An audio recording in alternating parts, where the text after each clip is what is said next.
ஜெய்பீம்.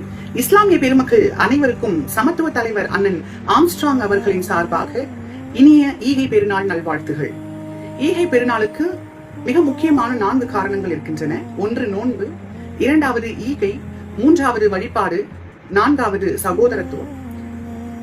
அதாவது நோன்புனா ரமலான் மாதம் இஸ்லாமியர்களுடைய நாட்காட்டியில 9வது மாதம் தான் ரமலான் மாதம். இந்த மாதத்துல 30 நாட்கள் விடியற் காலை 4 மணி போல எழுந்து அவர்கள் உணவை உட்கொண்டு அன்று முழுவதும் தண்ணீர் கூட பருகாமல் மாலை 6 மணிக்கு மேலாக ஏதேனும் சிற்றுண்டிகளை உண்டு கொள்வார்கள்.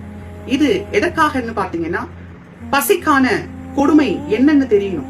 அதாவது ஏழைகள் எப்படி பசி பட்டினியில வாழ்றாங்க, அது போல ஏழை பணக்காரர்கள் என்று இங்கு சமநிலையில் இருக்கிற அத்துணை மக்களும் அதற்கான வழியை தெரிஞ்சுக்கணும்ன்றதுக்காக இந்த நோன்பை மேற்கொள்றாங்க. ஈகைனா ஏழை எளிய மக்களுக்கு தங்களால இயன்ற உதவிகளை செய்யணும். அதற்கு பிறகு இஸ்லாமிய நாட்காட்டியில 10வது மாதத்தில் முதல் நாளான ஷவ்வால் முதல் நாளை தான் ரமலான் மாதம் திருநாளாக ஈகை பெருநாளாக கொண்டாடுறாங்க. அந்த ஈகை பெருநாள் அன்று காலை பள்ளிகளுக்கு சென்று தொழுகை செய்துவிட்டு ஒருவருக்கொருவர் சகோதரத்துவத்தோடு அணைத்துக் கொள்வார்கள். இதைத்தான் ஈகை பெருநாள் என்று சொல்கின்றோம். இஸ்லாமிய பெருமக்கள் அனைவரும் இந்த நாளிலே உங்களுடைய துன்பங்களை மறந்து இன்புற்று வாழ வாழ்த்துகிறேன்.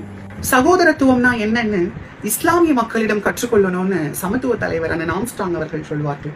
ஆக நாம் அனைவரும் சகோதரத்துவ மனப்பான்மையோடு வாழ்ந்து நம்முள் இருக்கின்ற சாதிய மனநிலைகளை தூக்கி எறிந்து சாதி மத இன வேறுபாடுகளின்றி சமத்துவத்தோடு வாழ இந்நன்னாளிலே உறுதிபூர்வமாக. நன்றி, வணக்கம். ஜெய் பீம், ஜெய் சமத்துவ தலைவர் அண்ணன் ஆம்ஸ்ட்ராங்.